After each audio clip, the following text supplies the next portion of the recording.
The Bad Bunny Super Bowl halftime show was watched by millions across the world. It shared the message that the only thing more powerful than hate is love. Here in Montreal, Latin Americans say they woke up in the morning feeling well represented.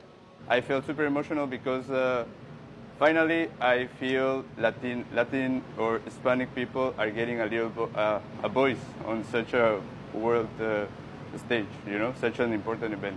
He talked about Las Americas. He talked about what America is. And America is not the United States. It's all of us. That speaks a lot to me. That speaks a lot to, I think, to a city like Montreal. And if we could take a bit of that joy and spread that joy, I think this would be a better world. It was one of the best moments of my entire life as a Latino, you know, because I don't think we're going to have this again, you know, to see him perform in a full Spanish set as well. We really felt connected as a community. The founder of Montreal's first Latin label, Joyride Latino, says it was the best show he has seen. Crisito feels like Bad Bunny is now opening the door for Latin artists like himself to aim for global stardom. To me, it's basically just breaking barriers, you know, and breaking this limitation that we have sometimes in our community, that we only are, you know, in a box and we are only speaking to a certain type of people. Right now, Latin music, I feel that it's become the popular music. Bad Bunny made history becoming the first ever artist to do a Super Bowl halftime show entirely in Spanish. Bad Bunny chose songs with key political messages promoting unity. He paid tribute to his home, Puerto Rico, and countries across the Americas, including Canada, with flags of those nations in the background. That didn't sit well with U.S. President Donald Trump, who called it a slap in the face to the United States. It was about happiness. It was about people doing the daily activities of their lives. It was kind of an attitude that it doesn't matter what he would present. The fact that he was speaking in Spanish, it was already an offense, even before the show was presented. She said she made her class watch the halftime show as an assignment because she knew there would be a historical message. He also resonates with different generations. So people from my age that are 40-something, but with the students that might be 20-something, there is a connection there that we can talk about the situation of Puerto Rico and Latin America in general. Bad Bunny was on stage for less than 15 minutes, but Latin Americans say he's given them the opportunity to express themselves more freely through their culture, like with cuisine. For me, having an Ecuadorian restaurant is a way to promote my culture, to show how we cook, show how we work, how we put love in everything we do. I wanted to make a comment about the halftime show. The people who are complaining about it being in Spanish, the album that was a top winning award was all in Spanish. You wouldn't ask an opera singer, an Italian opera singer, to convert her song into English. That's ridiculous. In the 50s, blacks would go overseas. Blues singers, jazz singers. They sang in Paris and France. They sang in English. This whole thing about the Spanish is just a made-up controversy, and it's unfortunate. The most important thing he said at the end was in English. God bless America. We have to stop being so discriminatory toward anything that's not like us all the time. It was a great performance. It was all love. You did not need to be able to speak English to understand it. Thank you.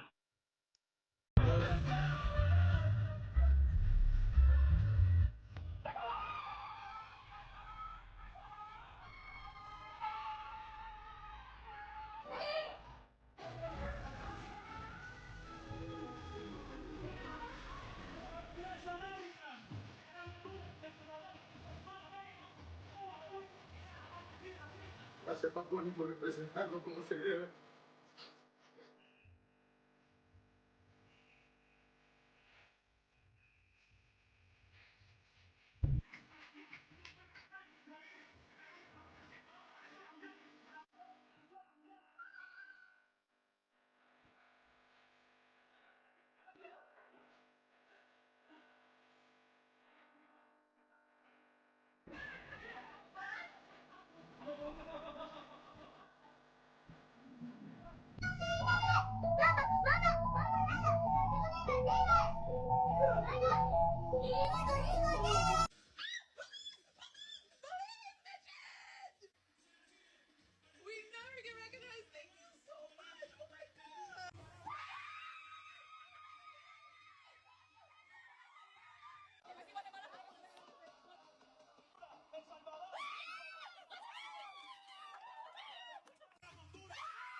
También se vale hoy, estés en México, Argentina, Colombia, Chile, donde estés, se vale tener una lágrima en el ojo y sentirte orgulloso que Benito le cantó en español a la fiesta más importante de los americanos. ¡Viva Bad Bunny!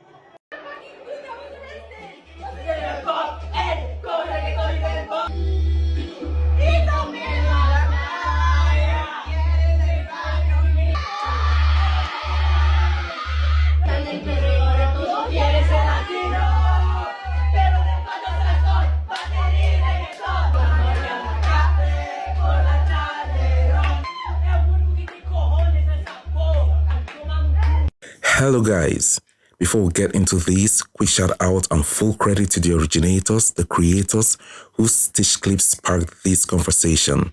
This commentary is responding to those videos and perspectives and thinking through what they revealed. Now, what stood out to me wasn't just the performance, it was the morning after. The way people across Latin communities from Puerto Rico to Mexico to Montreal described waking up feeling recognized. That's different from entertained, recognized. Let's dive into the rest of the video and we'll be back for more commentary.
Welcome back, guys. There's something powerful about seeing your language occupy space without apology, not translated, not diluted, not adjusted to be more digestible, just existing. For a lot of Latino viewers, that moment wasn't about chart positions or choreography. It was about the psychological shift of seeing Spanish hold the center of an American spectacle and not as a side act. That hits differently if you have ever been told to tone it down, translate that, or speak properly. One theme that came through in those Montreal interviews was the idea that America doesn't just mean one country. It's a hemisphere, it's layered, it's multilingual, it's historical. That idea unsettles some people because it expands the definition, but culturally, it's accurate. From the Caribbean to South America to Canada, there is a shared continental story: migration, colonization, music exchange, language fusion. The halftime show didn't invent that reality, it just visualized it.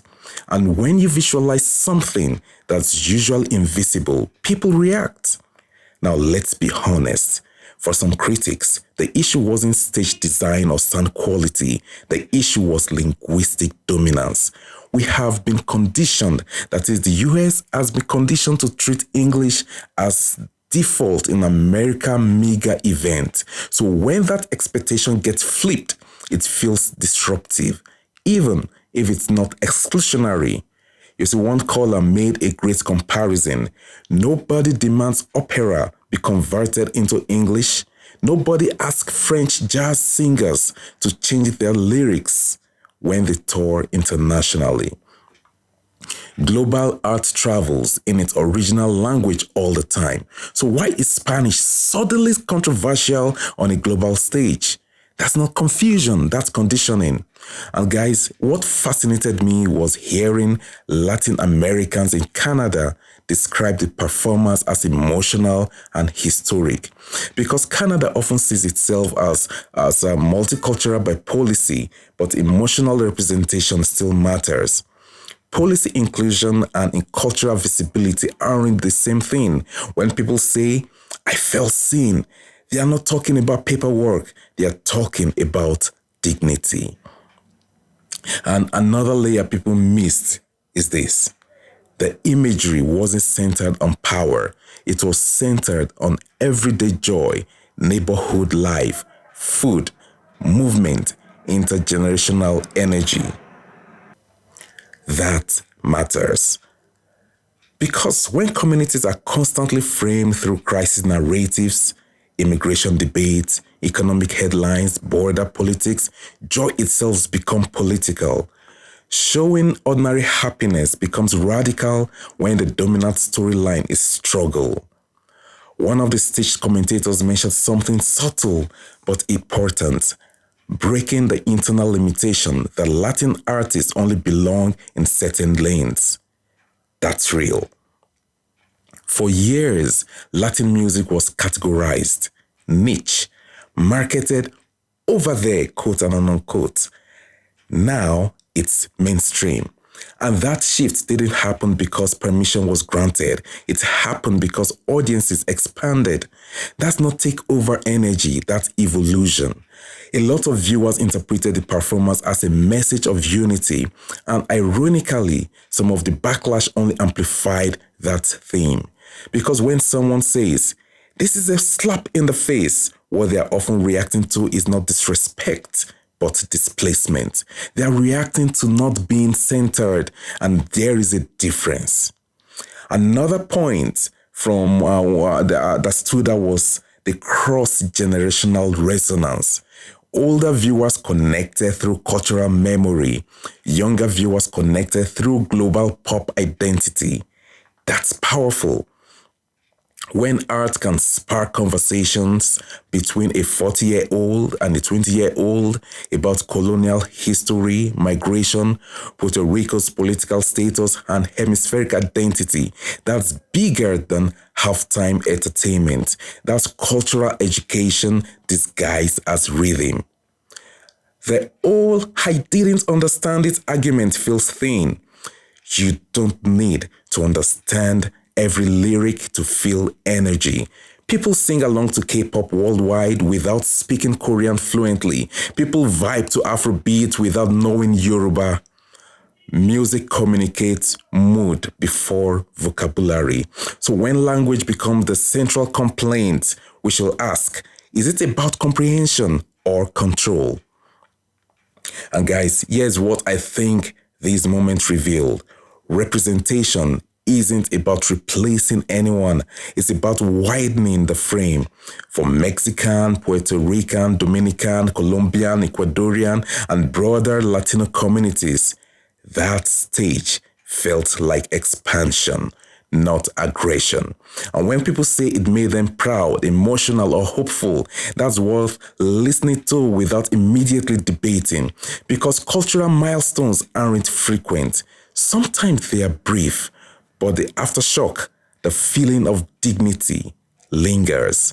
And if more communities walked away feeling recognized instead of erased, that's not a loss for anyone. That's growth. Full credit again to the reporters, to the originators and stitches of this video who sparked this discussion. Echo Room vibes. We don't just react, we reflect. I'll see you in the next one. Peace out.